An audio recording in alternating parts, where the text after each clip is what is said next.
fui o primeiro escultor brasileiro que fez uma série única só de felino, dos grandes felinos. Não ganhava nada, mas eu achava ótimo de estar ali naquele meio, né? Mas aí eu nunca quis mesmo fazer isso. E aí eu sempre quis fazer uma coisa pra mim. Ô, Léo, seus anéis são verdadeiras esculturas. Você tinha que ser escultor. Ela falava pra mim assim. Agora a coisa é real, né? Eu tenho que fazer isso acontecer. Se a gente não faz pra gente ter essa sorte, a coisa não acontece. Seja bem-vindo, seja bem-vinda a mais um episódio do nosso podcast Eu Empreendedor. Hoje eu estou muito empolgado porque eu estou trazendo uma pessoa de um setor que vocês nunca viram aqui no nosso episódio, que é o Leopoldo Martins. Ele é artista plástico, escultor, criador de obras autorais, inclusive fez exposições internacionais. Olha que legal. Leopoldo, eu vou, melhor do que eu, apresentar você, vou passar para você poder se apresentar, mas eu vou começar agradecendo você pelo seu tempo, pela sua disponibilidade de estar aqui compartilhando sobre essa vida, essa forma também de empreender, que muitas vezes, até no próprio Brasil aqui, ainda é um formato que não se fala muito, não se divulga muito, né? Então a gente ainda tem bastante ignorância nesse ponto. Vou passar para você poder se apresentar, falar um pouquinho do seu trabalho e aí a gente vai conversando aqui no bate-bola, tá bom? Muito obrigado. Imagina, é um prazer estar aqui. Meu nome é Leopoldo Martins, eu sou de Belo Horizonte, nasci aqui e desde criança eu sempre tive esse dom para desenhar, mexer, com objetos, fazer, criar. E aí eu achava que eu ia ser arquiteto e nessa história toda acabei virando e transformei em escultor. E sem querer é uma coisa que eu me achei, sabe? E isso é importante, você saber o que você gosta e poder fazer sem medo e fazer de uma maneira natural. Eu acho que isso me ajudou muito. Porque eu nunca tive dúvida, eu sempre tive certeza que eu tinha essa coisa na veia, sabe, do escultor. Que legal. E você comentou um negócio bem legal agora, que você chegou a fazer uma graduação ou algo no sentido de arquitetura? Algo assim? Quando eu era adolescente, eu achava que por eu desenhar muito bem aquela coisa toda, eu sempre achei que eu ia ser escultor, arquiteto. E aí eu fazia uns projetos, umas coisas, e eu pensei assim, eu vou ser arquiteto. E aí fiz vestibular de arquitetura e na época eu não passei. Aí eu fiquei sabendo que tinha o desenho industrial. Aí eu falei assim, gente, desenho industrial é um pouco assim também, trabalhar com criatividade, com objetos, móveis, mobiliário, essa coisa. Aí eu resolvi fazer o desenho industrial e passei. E aí eu achei que, sem querer, eu acertei, porque o desenho industrial, ele não é como arquitetura, ele é mais objetos, e a minha cabeça ficou mais assim voltada para essa coisa do mobiliário, e aí eu acho que eu desenvolvi esse meu lado de designer, E teve alguém, durante a sua adolescência ou infância ou até um pouco depois que te direcionou para isso, que te inspirou a essa questão do desenho, sabe? Teve alguém próximo em casa ou algo assim? Olha, a minha mãe sempre desenhava, ela pintava. Mas ela fazia uma coisa assim, não era profissional nem nada, mas ela pintava muito bem e ela não era muito boa no desenho. Aí ela falava assim, desenha aqui pra mim, faz a paisagem, a casa, e eu desenhava e ela pintava. Então eu acho que ela foi uma incentivadora dessa coisa de eu entrar para essa coisa do desenho e da arte. Eu sempre tinha livros, ela ia para Itália, trazia os livros, dos pintores, Leonardo da Vinci, aquela coisa toda, e eu ficava vendo de criança, eu falava, nossa, que bacana, e aquilo me inspirava, assim, mas eu nem sabia, porque era uma coisa que a gente não tem noção. Eu devia ter 10 anos, aí eu ia pra fazenda e com os meus primos ficava brincando de argila, aquelas coisas todas, e aí os meus primos falavam, vamos fazer uma vaca. Aí eles faziam aquela bolinha, colocavam o espetinho, aí eu já fazia a vaca do jeito que a vaca é mesmo. Já ficava diferente. Fazia a galinha mais real, assim, essa coisa, eu tinha essa facilidade. Então eu acho que é uma coisa natural, que nem eu te falei, mas eu acho que eu não sabia que eu ia ser escultor. E coincidentemente, do lado do meu pai, o tio Aristóteles, italiano, ele Ele era escultor. Ele fazia cenários para Atlântida, no Rio de Janeiro, nos anos 50. E ele que fundou a Escola de Belas Artes aqui em Minas Gerais. Então eu acho que eu tive também um pouco desse lado. Mas eu nem achava que, né? Eu tinha essa veia, é uma coisa de criança, mas a gente nem sabe. Aí, com essa coisa de ter feito o desenho industrial, eu terminei, aí fui morar um tempo em Nova York. E em Nova York, eu não sou muito bom de falar de línguas, essas coisas.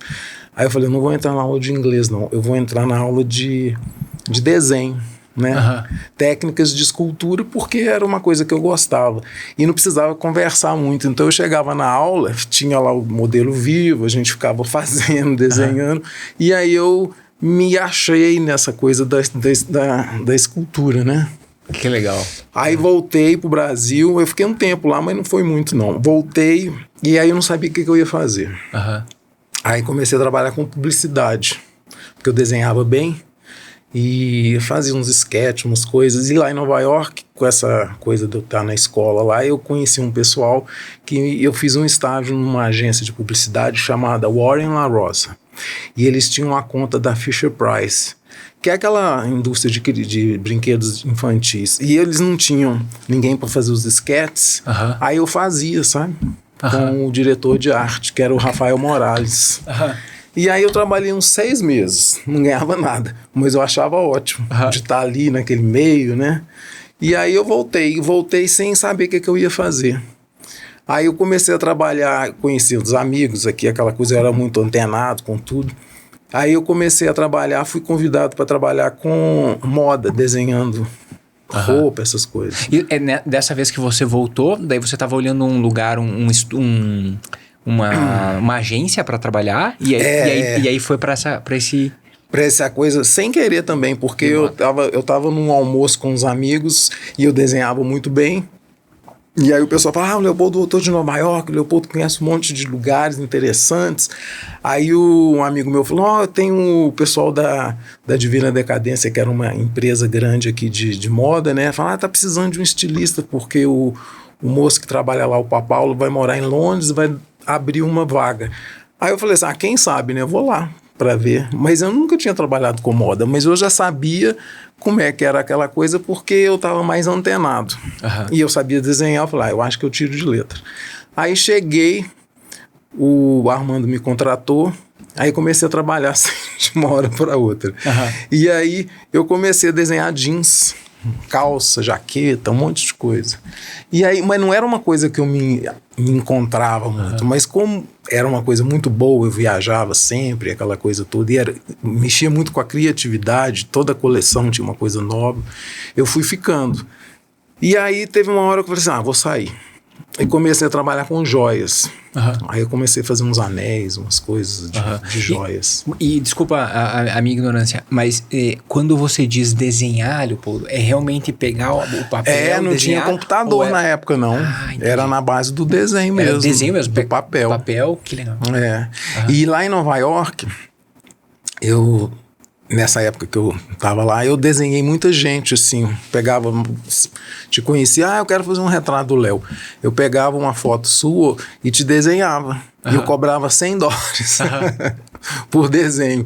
Aí começou a fazer o maior sucesso. Todo mundo, o Léo desenha. Aí eu tinha uma amiga que era secretária na Petrobras. Aí eu desenhei o pessoal da Petrobras inteira. Que legal. Os retratos, né? Eu fazia os retratos preto e branco. E o estilo que você faz o retrato, ele é realista? É bem realista. Aí eu fazia o realista, mas aí eu comecei a ficar meio enjoado com aquela coisa certinha, realista. Aí eu começava a dar um efeito no cabelo, fazia uma cor no queixo, comecei a mudar, né? E ficou super bacana, mas aí também eu falei assim, não é isso que eu vou ficar fazendo? Retrato, né? Eu acho que é muito pouco. E aí coincidiu da época de ter que voltar, aí eu voltei. E nessa história toda sempre tem essa coisa do desenho, da arte no meio, sabe? E eu tinha uma amiga, ainda tenho, a Silvia, que ela era super conectada em Nova York, conhecia um monte de gente. Aí a gente saía sempre, né? E a gente sempre era fotografado, porque lá em Nova York não é igual hoje, né? Antigamente era diferente. Depois desse 11 de setembro mudou tudo. A gente ia para os lugares, aí era festa de alguma coisa, lançamento. Aí a gente chegava e o pessoal tirava foto, aí a gente saía no jornal, ela é muito bonita, eu era novo, tinha cabelo. A gente sempre tava na onda, vamos dizer assim. E aí, com isso, eu tava super ligado nessa coisa de moda, mas sem saber, sabe? Eu não ligava pra isso, não. Aí eu conheci, na época, a Vânia e o Barry, que eram donos da Soft Machine, que é uma empresa também, uma marca super famosa na época. Olha como é que eu tô ficando velho, né? Nos anos 80. que na época trouxe a Jerry Hall, que é a ex-mulher do Mick Jagger, para fazer um desfile. E eles eram super fortes, que era uma marca bacana, moderna, de São Paulo. E aí, nessa época, em Nova York, que eu conheci a Vânia e o Barry, eles me convidaram para fazer uma coleção para eles lá. Aí eu falei assim, Vânia, mas eu não sei fazer roupa, não. Ela falou assim, Léo, faz uns vestidos, umas coisas bacanas que a gente, né, vai ver se vai dar pra fazer. Aí eu fiz uns 20, nem lembro, uns 20, 30 vestidos, desenhei assim, uns esquetes. Ela adorou. Aí ela veio pro Brasil fazer os vestidos.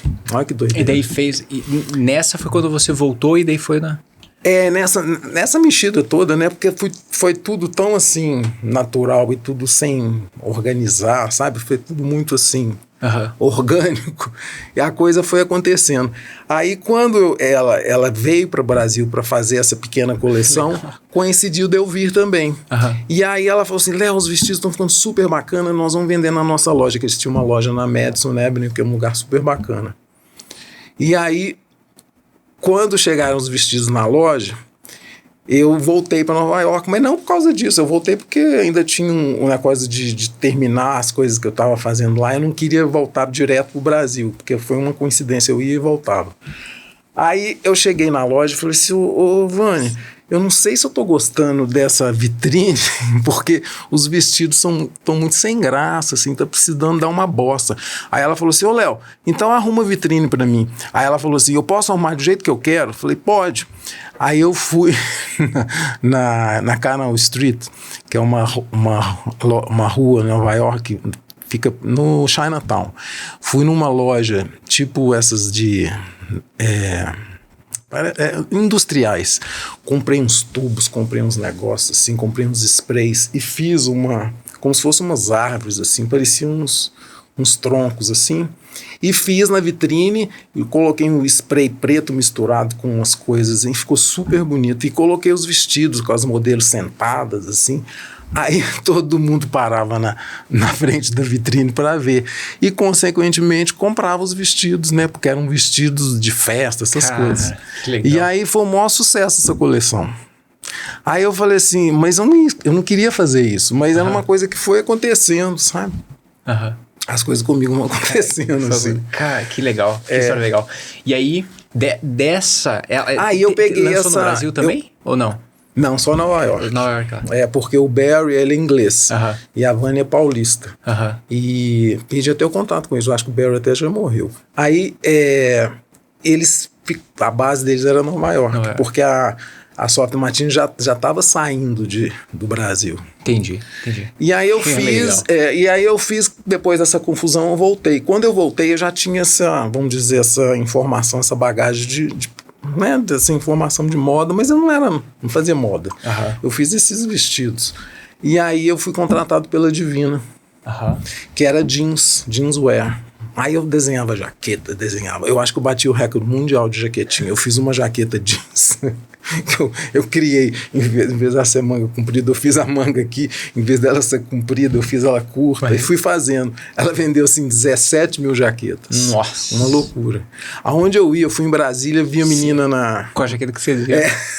Eu ia no Rio de Janeiro, ela tava outra pessoa com a jaqueta, sabe assim? Aí a gente começa a ter Que legal. Esse retorno, né? Aham. Mas aí eu nunca quis mesmo fazer isso. Aham. E aí eu sempre quis fazer uma coisa pra mim. Aham. E aí eu falei assim, eu vou trabalhar com joia, que eu sempre gostei de joia. E aí eu comprei umas pedras. Tem uma história muito engraçada. Um amigo meu, ele é americano, ele trabalhava com pedras. E aí ele falou, eu falei com ele assim, como é que ele chamava? O Mark, o pai dele é da escola americana, lá no Buritis. Eu falei assim, o Mark, tô querendo comprar umas pedras, mas eu só tenho $8.000. Não, vem cá, Léo, eu vou te vender umas pedras, porque ele mexia com isso, mandava para os Estados Unidos, essas coisas todas, tudo legal, né? E aí eu falei assim, então eu vou ir para ver as suas pedras. Aí eu cheguei no escritório dele, ele começou a abrir aqueles papéis das pedras, eu falei assim, nossa, Mark, que lindas essas pedras. Aí fui escolhendo aquele monte de pedra, citrino, ametista, topázio azul, um monte de coisa, turmalina. Aí eu falei, quero essas todas aqui. Aí ele pegou a máquina de calcular. Pá. E aí? Aí eu falei assim, Léo, tá dando, nem lembro, tá dando $20.000. Eu falei, que isso, Marco? Eu não tenho esse dinheiro aqui, não. Nem tenho. Aí eu tinha um Honda Accord, bonitinho na época. Aí ele falou assim, Léo, eu gosto do Honda, você não quer me dar seu Honda para eu poder... você nem precisa me pagar, eu só fico com o seu Honda. Aí eu voltei para casa com $8.000 e de táxi. Sério que você fez isso? Aí eu deixei o Honda lá com ele. Foi muito engraçado. Caramba, aí eu comecei a fazer joia, sabe? Aí, cara. E aí o que acontece? Você gostou mesmo das pedras? eu tenho um lado meio pedregoso. Caramba, que legal. E aí ele vendia, porque ele é americano, ele vendia para Tiffany. Uhum. E na época a Paloma Picasso, que é a filha do Picasso, fazia umas joias grandes, ela fazia tudo grande. E aí eu falei assim, não vou fazer as mesmas joias da Paloma, né? Mas ele falou assim, Léo, esse conjunto aqui de citrino eu não posso te vender, porque isso aqui vai lá pra Tiffany, eu acho até que a Paloma que vai fazer. Ela fala, não, eu quero esse aqui. Aí eu comprei um citrino de 90 quilates, maravilhoso. E aí eu fui fazendo, sabe? Mas aí, como eu não tinha muito cash para poder investir, porque joia você precisa ter, né? Sim, sim. Eu fui fazendo, vendi os anéis, fiz uma coleção grande, fiz outra, mas aí teve uma hora que meio que saturou, porque para eu poder fazer o que eu queria, precisava ter assim $1 milhão, e eu não tinha. Uhum. Aí eu falei assim, aí nesse meio tempo, com essa coisa das joias, eu conheci aquela escultora Sônia Eblin. Uhum. A Sônia é de Porto Alegre, né, mas ela morava no Rio, e ela foi precursora da escultura, ela fez exposição com o Picasso em Paris, ela era super bacana, a Sônia. Só uma dúvida que me ficou aqui, que talvez para quem está nos ouvindo também tenha ficado, que é assim, você... Então, porque essa parte das joias, Léo, é um ponto que me chamou a atenção, das pedras, né, e das joias, porque é um ponto em que você começou a, como você mesmo disse, a fazer coisa para você. Né? E quando chega nesse ponto, enquanto você estava fazendo jeans, né? Não era o investimento não era meu. Não é, né? Exato, não era um investimento teu. E você fazia todas o criativo, né? Você tinha toda a parte da criação. E eram lojas e instituições que eles já tinham um processo de comercialização, de venda, já tinha venda, já tinha equipe, já tinha ponto, já tinha as coisas. A Divina era uma das maiores do Brasil. Então, já tinha uma estrutura, já tinha ali. Aí, quando você pegou com olha que louco, né? No livro, no Eu Empreendedor, eu cito os 5 Cs, que é coração, cliente, caixa, cadência e cultura. Eu lembro. O primeiro C é coração. O que é esse C de coração, né? Só para fazer um gancho com isso que você falou, que eu tô sentindo que tem bastante a ver. Empreender com o coração é você empreender com aquilo que realmente te toca, com aquilo realmente que é o teu propósito, que é o teu grande motivo, que é você encontrar o caminho que você quer seguir, por onde você quer seguir. E isso a gente não descobre, não tem data certa para descobrir, sabe? E não é uma coisa que você programa, né? Não é, e não programa, não é uma coisa que você fala assim que, não, faça esse curso ou faça esse negócio que você vai descobrir. Não é assim que funciona. Se eu pudesse passar uma mensagem para alguém que está tentando buscar isso, a primeira mensagem que eu diria é: você sabe o caminho do seu coração. Então você tem essa noção do que você quer. De alguma forma você já teve sinais. Essa seria a primeira mensagem. E um complemento dessa mensagem é: faça e experimente as coisas. Porque se a gente, sem medo, né? Sem medo. Exato. Eu nunca tive medo. Quanto mais nesse melhor. dia que eu deixei meu carro lá na casa do Marco, eu falei assim, vou de táxi, mas não quero nem saber, porque eu tô acreditando nisso. Olha aí, isso sabe, é coração. Assim? Eu tenho que fazer. Se eu não tiver essas pedras, como é que eu vou fazer uma coleção relevante, uma coisa bacana? Não tem jeito. Esse é o salto de fé que o empreendedor tem que dar em algum momento. Em algum momento que você vai começar a empreender, a fazer, né, alguma coisa, você tem esse salto de fé. E esse salto de fé é o quê? É você olhar e falar assim, eu não faço a menor ideia se isso vai dar certo. Pode dar muito errado. E eu estou colocando muito coisas de valor minha para poder fazer isso dar certo. Então eu vou fazer dar certo. E a gente tem que ter pé no chão, porque, por exemplo, eu comprei essas pedras, mas eu já estava pensando que tem que ter ouro, tem que ter a mão de obra, tem que ter a campanha, tem que ter isso, tem que ter aquilo. Então a gente não é só isso, né? Porque tem gente que faz as coisas sem pensar, sem organizar e mete os pés pelas mãos, porque aí a coisa chega lá na frente e a pessoa, vamos dizer assim, não quebra, né? Sim. Porque não consegue fazer a coisa com o pé no chão. E nesse ponto de comercialização, pé no chão e planejamento, né? Para quem está pensando em empreender no setor, por exemplo, de joias, como que você fazia para vender isso? O que acontece? Porque você foi lá e comprou 20, sei lá, X mil dólares em joia. Comprei um monte de peças e aí eu falei assim, e agora? Eu conhecia algumas pessoas da moda, as modelos todas daqui de Belo Horizonte. Legal. E assim, várias viram os anéis. Eu quero. Aí era de boca em boca. Aí eu brincava que era de mão em mão. Porque uma vendia para outra. Aí uma amiga nossa falou assim, Léo, eu tava em Londres, a menina me parou na rua e me perguntou desse anel. Sabe assim? Essas coisas ia acontecendo. E aí é de boca em boca. Mas chegou uma hora que não adiantava mais o boca a boca. Eu precisava dar o pulo do gato. Sim. E aí eu não consegui dar esse pulo do gato. Por quê? Aí foi quando eu estava falando que eu conheci a Sônia Eblin. Isso. A Sônia é uma grande escultora brasileira e ela faz as mulheres dela. Cada escultura dela tem nome. A Sofia, são lindas. Aquela mulher do Banco do Brasil no centro, uma grandona, é a Sofia. Ela que fez, ela tem a Sofia em todas as sedes do Banco do Brasil pelo mundo, aquela coisa toda. Então ela era uma pessoa super bacana e ela me incentivou demais. Ela adorava joia, ela me comprou uns 4, 5 anéis. E ela falava comigo assim, ela era muito engraçada. Ô Léo, seus anéis são verdadeiras esculturas, você tinha que ser escultor. Ela falava pra mim assim. Eu falei, Sônia, mas eu vou fazer o quê de escultura, né? Porque até então nunca tinha pensado. Aí ela falou assim, ué, o que você gosta? Eu falei assim, não vou nunca fazer as mulheres, que ela já faz as mulheres dela.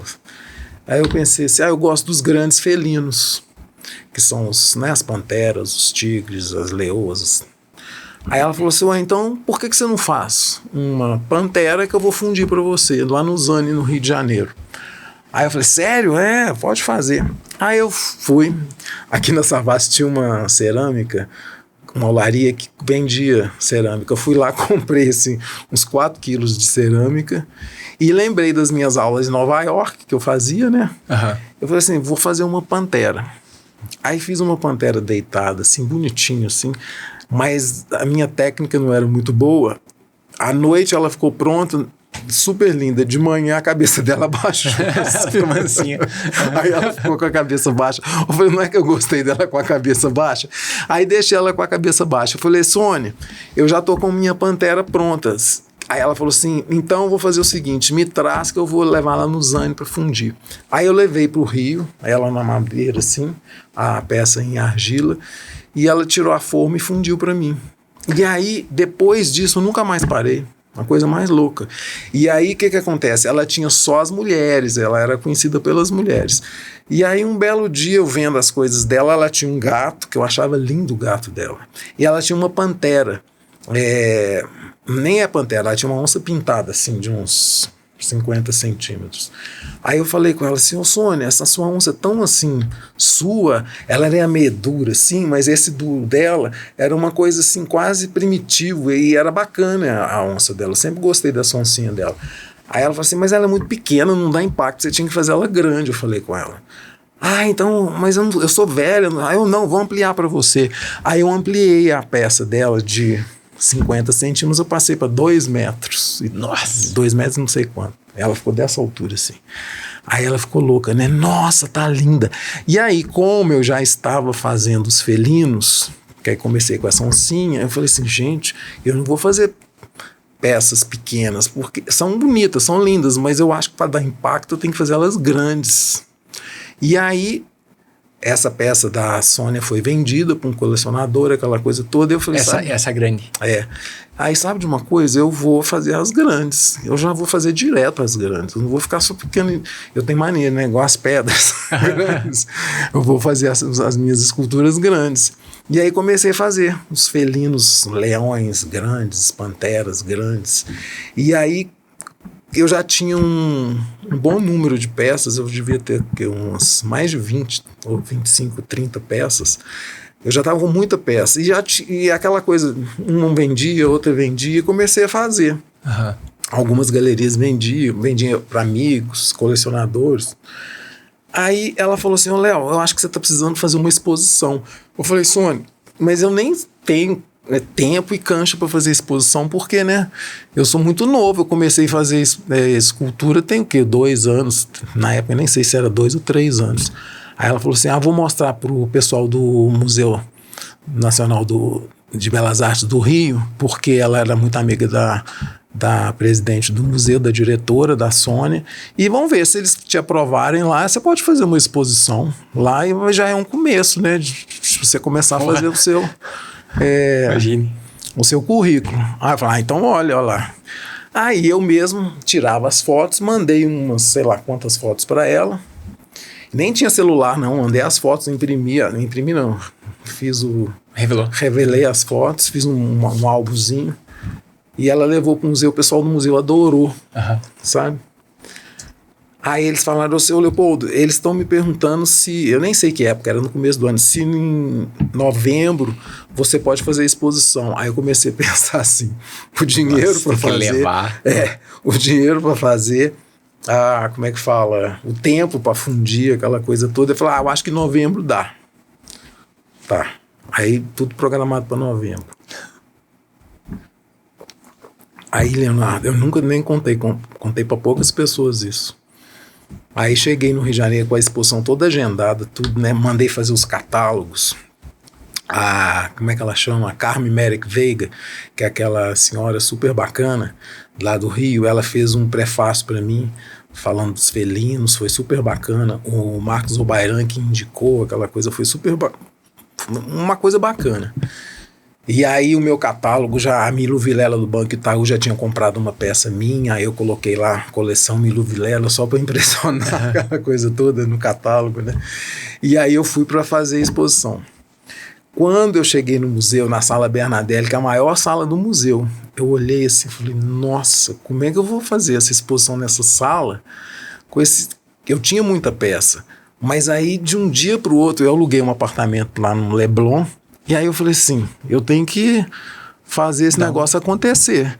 E eu preciso iluminar, preciso fazer tudo, né? Aí eu falei assim, se eu chamar um bom iluminador, era aquele menino, Mané Kinderé, um negócio assim, ele era caríssimo, eu falei, não dá para pagar. Eu mesmo vou fazer iluminação, eu mesmo vou fazer tudo, a cenografia. Aí peguei o papel, aquela coisa que a gente sabe fazer, né?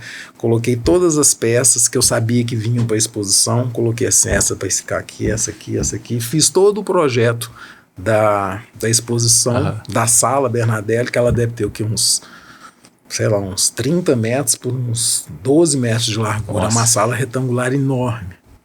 E é um museu muito clássico, né? Então era aquela sala meio sem graça, sem muita vida.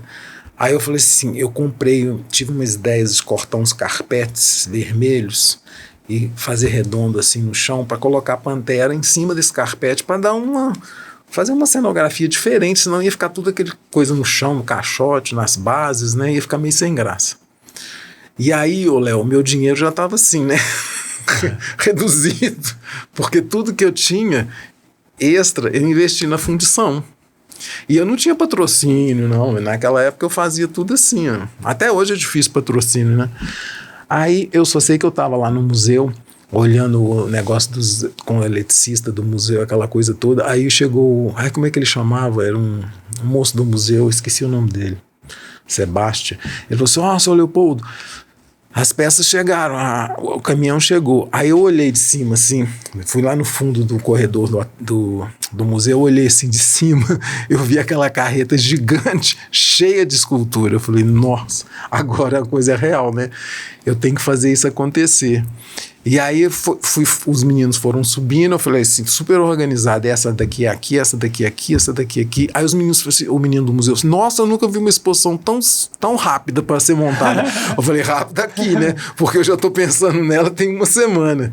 Então, assim, as coisas foram acontecendo. E aí, assim, depois dessa exposição, aí eu fiz aquele programa Sem Censura, aí eu saí no Jornal do Brasil, saí no Globo, fiz um monte de coisa e a coisa começou a fazer sucesso. Uhum. Então, essa exposição que você fez, Léo, você daria para dizer que ela foi... Ela marcou um estopim, vamos dizer assim, que começou Foi. Que legal, que bacana. E... não foi a primeira vez que você foi atrás nos lugares comprar e montar cenário, né? Nossa, que você pegou, não fala não. O negócio da vitrine. Você falou da vitrine, você sabe que agora olha só você como tá falando, repete as coisas. Olha como é que você tá falando, que agora que eu liguei uma com a outra, é verdade. Tá vendo? Isso tá dentro, é coração isso, cara. E aí, o que acontece? Quando eu vi aquela carreta, eu falei assim, gente, eu esqueci que eu tenho que pagar agora o transporte, né? Aí eu falei, nossa, assim, agora? Agora vai ser difícil. Você não tinha mais o acorde? Não tinha mais o acorde. O dinheiro já estava todo em fundição. Eu estava lá, aluguei o apartamento no Leblon. Eu falei, nossa, agora o negócio tá preto. Aí, cheguei, eu tinha uma grande amiga, ela falou assim, Léo, ela me ligou nesse dia, olha pra você ver, Léo, como é que são as coisas. Por isso que eu falo, além de tudo, vem sorte. Nesse dia, ela falou assim, Léo, eu tô sabendo que você ela tem apartamento no Rio. Eu tô aqui no Rio, eu tô sabendo que você tá fazendo exposição, acho que era na quinta-feira, não sei, da outra, né? Aí ela me ligou no sábado ou domingo, e eu tava ainda montando a exposição. Ela me ligou no sábado, aí domingo era que a gente ia finalizar, e a exposição abria na quarta-feira, um negócio assim. Aí ela falou assim, eu tô aqui no Rio, eu tava querendo ver a sua exposição. Eu falei assim, não vai dar, porque o museu não abre para as pessoas, assim, o museu tem, né, o tempo certo, e museu você não pode fazer venda, é exposição. Aí ela falou assim, Léo, mas eu tenho peça sua, eu quero ver, que tô sabendo que você tem umas peças grandes. Eu falei, tenho. Aí eu falei assim, aí ela falou assim, então fala que eu sou sua tia, que eu vou visitar amanhã o museu. Aí eu falei com o pessoal do museu, será que amanhã eu posso receber minha tia aqui, papapá? Aí eles falaram, não, tem problema não, que horas que ela vem? Eu acho que ela deve vir tipo umas 11 horas. Aí ela não deu outra, chegou 11 horas, para o carro lá na frente, ela desce, aí eu fui lá receber ela super bonitinha, ela entrou assim na sala, falou assim, nossa, que lindo, ela tinha as peças menores, ela falou assim, nossa, que lindo, aí ela falou assim, Léo, eu vou querer esse leão. Aí ela falou assim, Léo, também vou querer esse tigre. Tudo grande. Eu falei assim, mas não tá à venda. Mas você não vai vender para mim? Eu não preciso receber agora. Eu tô indo para a Europa, eu só volto daqui a 10 dias e eu não preciso receber agora. Mas você já pode colocar aí que já tá vendido. Você acredita que ela fez isso? Aí me deu um maior alívio, porque aquele arroxo financeiro que eu tava, eu já, né? Aí ela chegou pra motorista dela falando, fulano, vai lá no carro e pega a minha bolsa. Aí, você acredita que ela fez os cheques e me deu os cheques? Muito louco, né? Isso aqui é empreendimento de sorte. Cara, esse é o ponto. Olha só que doideira, né? Você poderia muito bem, né, Léo, numa situação como essa... Mas eu não posso nem falar isso, porque a gente não pode vender uma exposição em museu. Mas eu não vendi, ela só antecipou uma futura compra. Sim, ia acontecer em algum momento, iria acontecer. Mas olha que doideira. Se você não tivesse, Léo, tido a atitude empreendedora de falar assim, não, cara, eu vou dar um jeito. né? Eu vou fazer, eu vou expor, eu vou recortar, eu vou montar, eu vou, né? Se não tivesse feito isso... Não, se a gente não pega para fazer, a coisa cara, não acontece. Não ia acontecer, né? Não ia acontecer. É claro que durante todo o processo, né, que a gente vai tendo na vida, eu tenho assim, ó, como você disse, né, sorte, tenho certeza absoluta que tem muitos saltos de fé e muita sorte que a gente tem no processo. Só que tava preparado.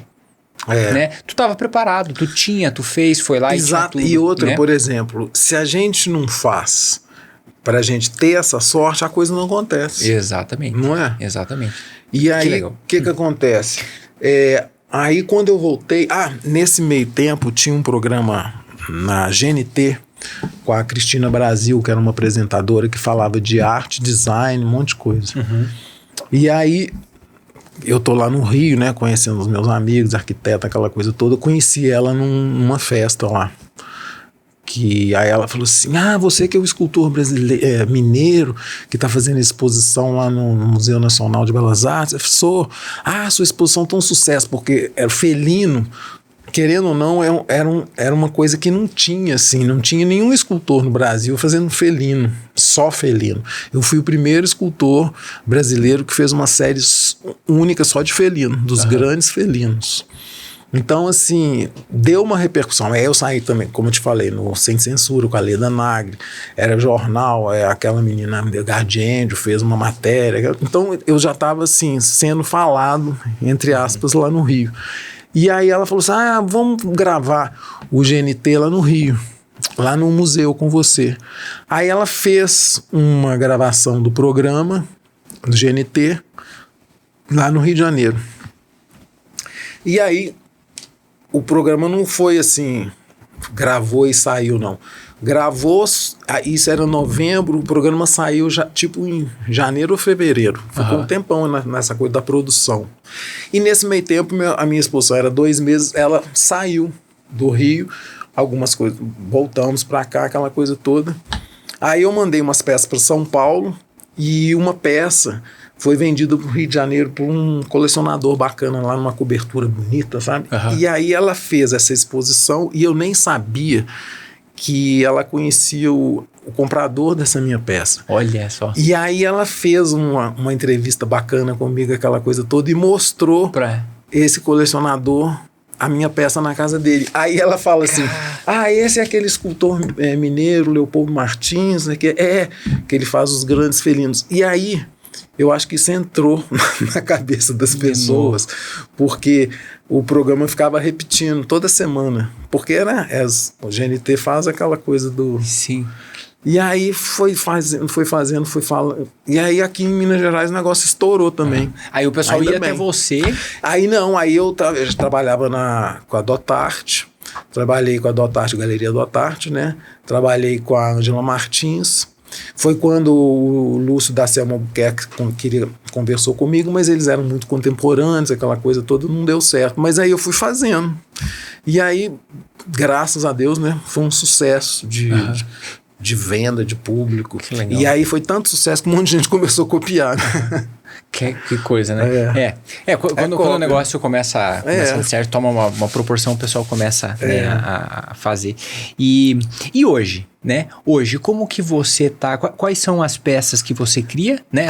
Até para quem está aqui nos ouvindo, caso queira entrar em contato, queira também conhecer mais sua arte, como que o pessoal pode chegar até você? Aí o que acontece, Léo? Eu fiquei um bom tempo fazendo esses felinos porque é um universo que eu acho lindo desde criança. Eu sempre gostei de animais, aquela coisa toda. E aí quando eu comecei a parar para pensar, eu gosto muito de arte africana, sabe?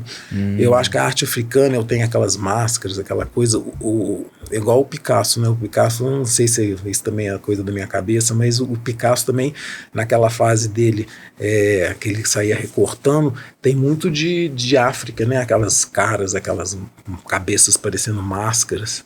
E aí eu fiquei com isso na cabeça. Eu falei assim, sabe uma coisa? Eu já estou fazendo os felinos. Eu vou parar um pouco, porque senão satura, né? Eu já estava saturado, eu tenho que entrar numa outra série, porque eu não posso ficar a vida inteira fazendo felino. E aí eu falei assim, eu vou fazer umas mulheres, mas eu não vou fazer mulheres nem perto parecidas com a da Sônia. Porque as da Sônia são super lindas, modernas, poéticas. E aí eu pensei assim, eu vou fazer umas mulheres meio avatares, eu vou esticar elas, porque os meus felinos, eles têm uma proporção muito real, mas eles têm um desenho muito art déco, eles são muito modernos, eu não coloco o olho, eu estilizo muito. Aí eu falei assim, eu vou fazer as mulheres mais deformadas, esticadas, e não vou fazer lisas, eu vou fazer elas com textura, porque aí muda toda a referência de acabamento. Aí eu chamo elas de musas. E aí fui fazendo as musas. E aí, fazendo as musas, aí consequentemente, por causa das sensualidades dos felinos, eu, sem querer também, não sei, entrei na sensualidade das mulheres. E aí, conversando com o Manuel Bernardes no almoço, ele falou assim, ô Léo, você tinha que fazer uma exposição das musas aqui em Minas Gerais, eu fui em Belo Horizonte, mas onde que eu vou fazer, Manuel? Aí ele falou assim, faz lá no Palácio da Liberdade. Eu falei, que isso, Manuel? Lá é um Palácio da Liberdade, eu nunca vou conseguir. Ele falou assim, ué, se você fizer os trâmites corretos, o máximo pode acontecer eles falarem não. Aí você faz uma galeria, algum canto, né? Aí eu falei, sabe uma coisa? Eu vou fazer isso, eu vou seguir assim todo o roteiro correto e vou atrás das pessoas certas, porque tem que ser através da secretaria para fazer tudo certinho. E aí eu fiz, e você acredita que eu fui o primeiro artista a fazer no circuito da Praça da Liberdade? A exposição. Aí eu fiz a exposição nos jardins do Palácio da Liberdade e nas secretarias ali nos museus. Eu fiz na Minas Energia e no outro lá. Porque na época o Banco do Brasil não estava aberto. E aí eu coloquei 59 esculturas de bronze de mulheres. A mesma história. Que legal. Investi tudo que eu tinha em escultura, sabe? E aí eu fiz essa exposição. Que legal. Isso foi em que ano? 2009, eu acho. 2009? Que legal. 2009 ou 2010, eu acho que é 2009. Para quem não é de Belo Horizonte, o circuito da Praça da Liberdade ele é muito bacana, porque é uma praça enorme que tem aqui no centro de BH, dentro da região da Contorno. É uma praça enorme que tem, e em volta dela tem vários prédios que são históricos. Transformaram em museus. Que transformaram em museus, exatamente. E assim, é muito bonito. O circuito, né, ele é muito bonito. Tem cafés ali perto também, ali dentro daquele onde tem o do Banco do Brasil, tem café, tem restaurante. Hoje o Banco do Brasil faz exposições únicas, né? Mas eu fui o primeiro que fiz no jardim mesmo, do Palácio da Liberdade. Então tinha um circuito das esculturas dentro. No jardim. No jardim. Foi no jardim. E aí o Cícero da Iluminar falou assim, Léo, você precisa ter tudo iluminado. Tô vendo essa iluminação aqui. Nós vamos fazer uma iluminação super bacana. Eu falei, Cícero, não tem dinheiro pra te pagar, não. Não, você só vai me pagar os fios. O resto você deixa comigo. Compramos não sei quantos metros de fios. Esses fios, né, grossos assim. Aí ele foi fazendo a iluminação toda, então à noite todas as esculturas eram iluminadas, ficou assim super bonito. Nossa, que legal, que legal. E hoje, para quem está nos ouvindo, onde que o pessoal pode encontrar você online? Quais são os canais principais? Eu tenho o meu Instagram, né, que é Leopoldo Martins Arte com Temudo, né, que é em inglês art, e tá lá minha foto, e algumas galerias, eu tenho galerias em Porto Alegre, eu tenho galeria em São Paulo, em Brasília, aqui tem uma, mas aqui tem mais os agentes de arte, né? Alguém quer alguma coisa, me procura, aí vai no ateliê, eu vendo para eles encaminharem a venda para a pessoa interessada. Legal. Então, hoje, se você pudesse compartilhar com o pessoal o mecanismo que funciona, então, você como vendendo o seu trabalho, hoje você tem um ateliê, nesse ateliê tem pessoas, equipe que você tem ali, e aí você manda essas artes para essas galerias, é assim que funciona a distribuição? Na realidade é o seguinte, eu tenho a fundição, né? Porque o meu trabalho, 90% é fundido. Então, assim, a fundição é como se fosse uma joia.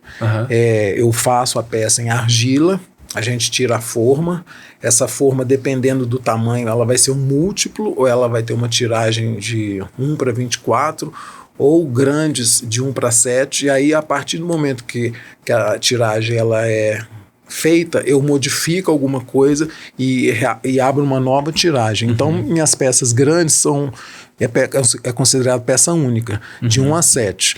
As médias e menores depende da tiragem, e as pequenininhas são múltiplos. Entendi. Então, assim, eu tenho a fundição, que aí eu faço as peças, a gente tira a forma é feita na fundição com cera perdida, né?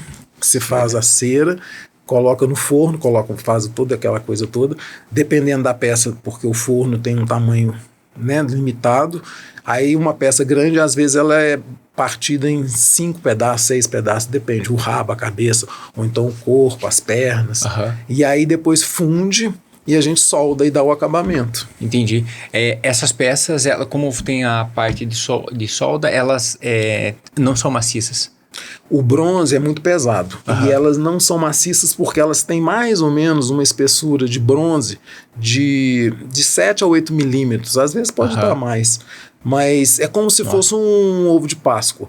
O chocolate é o bronze, dentro é oco, entendeu? Entendi. E aí, por exemplo... É pesado, né? É pesado, eu tenho peça que pesa uns 150 quilos. Nossa. 100, até mais, às vezes. Entendi. Então, o processo funciona.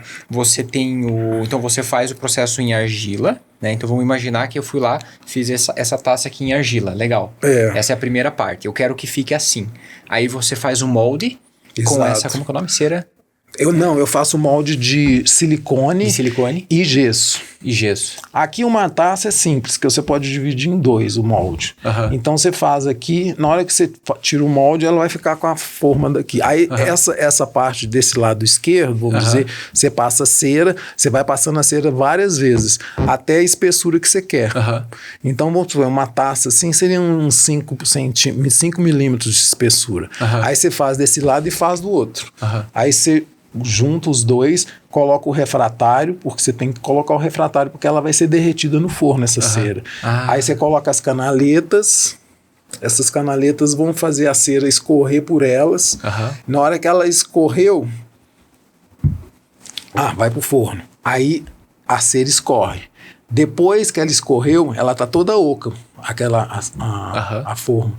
Aí você vira de cabeça para baixo, por onde ela saiu, você joga o bronze. Entendi. Aí ela... Daí virou um molde, aquilo ali virou um molde, né? E daí você joga o bronze. E daí com o bronze ali dentro... Aí você quebra o refratário, que aí faz uma bagunça louca.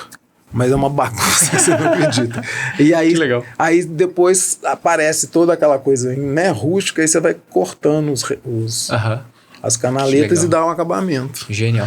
É um trabalho muito grande. Então tem gente que acha assim, seu trabalho é muito caro, mas eu falo brincando que é uma joia em tamanho grande. Imagine fazer. Gigante. E aí você faz, por exemplo, as peças que você faz hoje, elas são, boa parte é de encomenda, boa parte é novas, né, que você vai criando e vai colocando nas galerias. É isso tudo. Por exemplo, eu tô com uma série nova, depois da pandemia. Aí veio a pandemia, né? Saiu as musas, veio a pandemia. Aí eu tenho uma casa no meio do mato, em Casa Branca. Aí eu nunca fiquei tanto tempo no meio do mato igual eu fiquei dessa vez. Aí eu começava a ver muito bicho, casulo, inseto, aranha, que a casa estava nova e eu acho que a gente invadiu o habitat deles. Então, assim, eu vi aranha que eu não sabia que tinha, assim, em casa. Porque a gente passava só fim de semana, mas aí eu passei, assim, 2 meses dentro de casa. Aí eu falei assim, sabe uma coisa? Eu vou fazer uma série que eu vou chamar de insetos. Que aí eu saio dos felinos e saio das mulheres, das musas. E aí, como não precisa ter fundição, porque fundição envolve muita gente, eu posso fazer uma série com poucas pessoas, que aí eu vou fazer solda, que é pouca gente, né? Não tem contato assim. Aí eu desenhei essa série que eu chamo de insetos, que são chapas de aço tratado. E aí eu fiz essa série, depois dessa série dos insetos eu fiz os casulos, que são de bronze, e a coisa vai acontecendo, sabe? Que legal. E aí você tá perguntando se eu faço sobre encomenda. Se você me encomendar um felino, eu fiz recente um felino encomendado, eu faço. E, por exemplo, uma musa eu faço, mas eu faço independente, porque eu acho que eu tenho que ter peças disponíveis, porque às vezes vem uma pessoa, sei lá, de São Paulo, de Brasília, eu quero uma escultura sua e eu não tenho pronta. Eu tenho que ter um certo estoque, mas não faço muita coisa não. Eu faço assim, pouca coisa, porque eu tenho que ter essa previsão, né? Sim, genial. É. Genial. Muito bacana. E se eu não tenho especificamente aquela peça que ele viu no meu site ou que ele viu em algum lugar, eu vejo se eu tenho a tiragem disponível. Se eu não tiver a tiragem, que já aconteceu, eu faço a mesma peça, mas eu modifico uma coisa e outra, eu faço eu abro uma nova tiragem. Entendeu? Perfeito. Até mesmo porque aqueles colecionadores que compraram naquela determinada tiragem... Para sempre vai ser único. Exatamente, vai ser aquele lá e acabou, né? É. Que legal, bacana. Léo, a gente caminhando para o final aqui, para quem está nos ouvindo, seria muito bacana se você pudesse mais uma vez compartilhar e reforçar onde que o pessoal pode encontrar você, que o pessoal pode encontrar as referências no Instagram, né, no site também. E quem quiser, né, entrar em contato, tanto da parte de quem quiser encomendar ou conhecer mais, ou até mesmo fazer uma exposição, algo nessa linha, quem sabe também seria bacana. Só antes de você fazer esse fechamento, Léo, eu gostaria de agradecer você e entregar um exemplar do livro Eu Empreendedor, que é um livro no qual eu compartilho técnicas, algumas coisas sobre empreendedorismo, né, com empreendedores. E aqui, quando eu fiz, eu sempre comento com o pessoal que está aqui nos ouvindo, quando eu fiz esse guia, era muito mais no sentido de você poder, que está empreendendo, né, você poder abrir e já poder tirar algum insight. Você sabe que eu tenho esse livro na minha casa lá no mato. E agora você está me dando esse, eu vou ter aqui em Belo Horizonte. Eu deixo na cabeceira. Porque igual você está falando, a gente tem uma dúvida, a gente tem uma dúvida, uma página que você lê já te puxa para outra e já te fecha um circuito na sua cabeça. É isso aí. A ideia eu acho que é isso mesmo. Poder transformar com esse livro é 10. E é mesmo, Léo, porque eu comecei a ler, eu devo estar assim, um terço. E é meio inspirador, assim, eu gostei. Muito bom. Bacana mesmo. Parabéns, viu? Léo, então fica à vontade para deixar uma mensagem final para nossa turma, né? Como pode encontrar, e se você tiver uma mensagem para os empreendedores que também estão iniciando ou querem entrar nessa carreira, também para o pessoal poder seguir esses passos. Eu não posso falar muita coisa não, porque tudo depende de pessoa para pessoa, né? Mas eu acho assim, se você tem um sonho, uma vontade, um desejo, e você acha que isso é possível, é porque é possível mesmo. Não adianta ficar, não posso, não tem tempo. Você pega e faz. Se não tem dinheiro, você arruma e faz com tudo com o pé no chão, porque eu acho assim, se você coloca, né? Se você faz um sonho maluco, você pode se dar mal, mas um sonho bem estruturado, uma coisa bacana, que você possa colocar no papel, sabe assim? Não precisa ser aquela coisa certinha não, mas você tem que ter uma coragem para fazer, senão você vai ficar estagnado, né? É isso aí, muito bom. Muito bom, excelente, excelente. Então, Léo, gostaria de agradecer. Para quem está aqui nos ouvindo, também gostaria de deixar o nosso muito obrigado. Se você quer entrar em contato com o Léo, ele já comentou aqui, o Instagram é @leopoldomartinsart. O meu site. E o site? O site é www.leopoldomartins.com.br. Maravilha. Aproveite, se inscreva no nosso canal, deixa aqui os comentários. Se você tiver alguma dúvida, manda aqui nos comentários também, porque eu pego todas essas dúvidas e eu trago sempre para os nossos convidados, para que vocês possam empreender com mais qualidade, possam, né, sanar todas essas dúvidas e aplicar as técnicas que o pessoal compartilha aqui com a gente.